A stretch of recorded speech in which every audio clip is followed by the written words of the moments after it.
Siz bədəningizga yuz kela olamsiz. Bədəningiz sizni zodi qanchalik so'yadi. Ammo siz bədəningizga zodi qanday javob qaytaryapsiz? Bu videoda berilgan javob balkim sizning ko'zlaringizdan taramlab yashab uzalishi mumkin. Har bir homildor ayol bola tug'ishdan necha kun avval uning badanidagi qon uyish ko'rsatkichi odatiga qaraganda necha 10 o'rlaydi. Bu asosiy onaning tug'ish jarayonida qon ko'pchik ketib, o'z hayoti va bolaning hayoti xavf yetishdek xatarlik ahvolning kelib chiqishidan saqlanish uchun. Uningdan boshqa sizning badaningiz har sekundiga necha millionlagan qizil qon hujayrasi ishlab chiqaradi. Ular to'xtamay qon tomirlaringizda eqib sizning badaningizdagi har bir hujayraga oksigen yetkazish xizmatini tamomlashdek vazifani ado qiladi. Uningdan boshqa har kuni sizning badaningizdagi nurg'un hujayralarning riqqa aylanib ketish xavfi bo'ladi. Bu chaqda sizning badaningizdagi eng mustahkam qalqon immunitet sistemasi to'xtamay ular bilan sizning sog'lomligingiz uchun kurash qiladi. Agar siz o'zingizning badaningizga yetkazmoqchi bo'lsangiz, badaningizdagi eng kuchli qo'g'danish sistemasi qo'zg'alib, o'zingizga ziyon yetkazishingizdan iborat bu harakatingizni to'xtatishingizni ogohlantiradi. Yuragingiz bo'lsa 1 minutmi hardim taldim demay sizni hayotlik bilan ta'minlaydi. Cho'ngmingiz hatto o'limga yuzlanayotgan shu daqiqadami eng oxirgi buyrug'ini muskul sistemasi va nerv sistemasiga tushirib,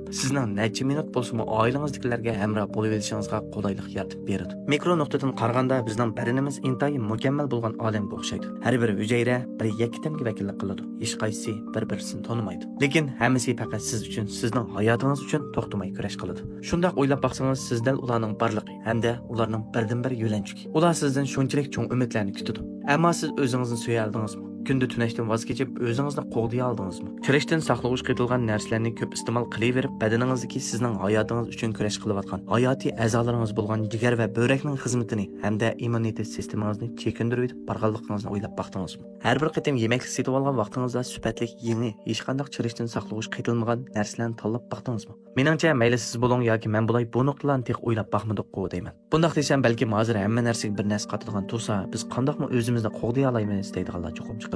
Amaliyotda bu har birimiz deydigan bir bahona xolos. Bozorda hargizmi chirishdan saqlanadigan dori selinmagan hamda hech qanday narsa qaytilmagan yemakliklar kam emas. Balki siz faqat tanlab olmaysiz xolos. Masalan, meva va qatorliq yangi narsalarni tanlab yesangiz bo'ladi. Va yoki iste'molchilarning sog'lomligini o'ylashadigan nurg'unlagan mahsulotlar bor. Ularning hammasi sizning oldingi tanlashingiz bo'la oladi. Shuning uchun o'zini so'yish unchalik qiyin ish emas. Faqat sizning nimani tanlash, nimani qilmasligingiz bilan munosabatli.